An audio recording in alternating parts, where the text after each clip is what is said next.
If you work for NBC News, you do a little bit of traveling, and Fred Briggs has been based in Boston now for 7 years, just long enough to get a sense of some of the things that a newcomer might not understand about living in New England and how they do things here. Morning, Fred. Good morning, Deborah. Over the centuries, New England has taken a lot from old England, although it isn't always obvious when you see it or when you hear it.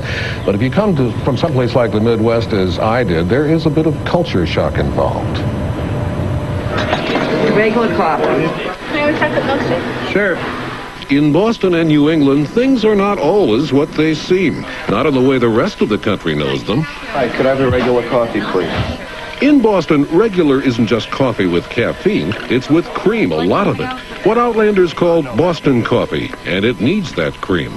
Coffee in the East Coast is probably double the strength of the West Coast coffee.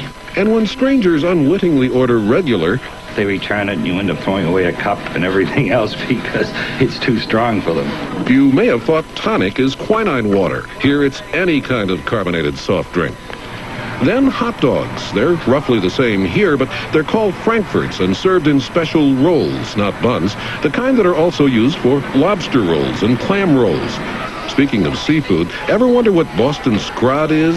Scrod is not a species. Other parts of the country really think it's a species of fish, and it's really an adjective. It means baby haddock, cod, or hake. Can I have a chocolate milkshake? Chocolate milkshake? Yep. Here, one must really be careful. In New England, a milkshake is milk and a little syrup, shaken, not stirred. No ice cream. It's a little thin and nowadays rarely ordered.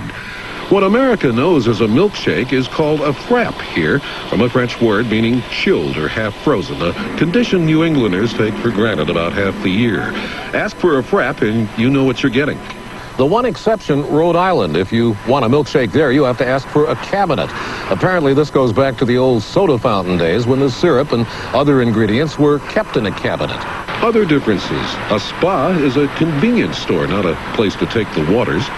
Shoe repairers are called cobblers, as in Old England. Water fountains are bubblers, even when not bubbling.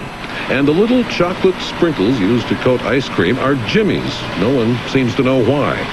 What they do know is there's a strong danger these names and meanings may fade away. If you go into Baskin-Robbins or Burger King, they won't even have frappe on the menu anymore. It'll just be a milkshake or a shake.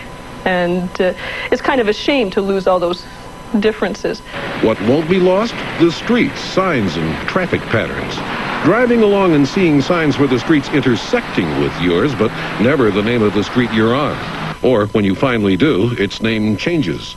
And when asking directions to either of these streets, don't say Massachusetts Avenue.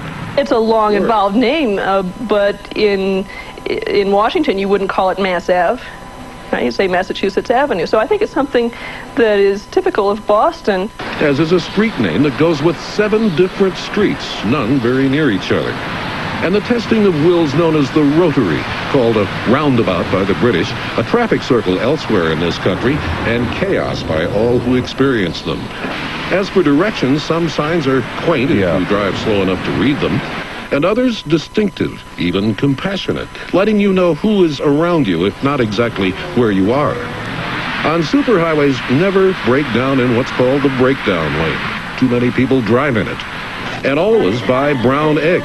Not that they're better than white, just a lot fresher because New England chickens lay only brown eggs. But don't ask for one in your frappe. A couple of other things. If you buy liquor in New England, and New England buys more than any other region of the country, you buy it at the Packy, or the package store. And if you're headed for Maine, even from down in Rhode Island, you're going down to Maine, even though it's up. Down east, you know. You figure it out. I can't. Okay, Fred, neither can we. Thanks a lot. In just a moment, Brian will be back talking about the local version of the Peace Corps as Today in Boston continues.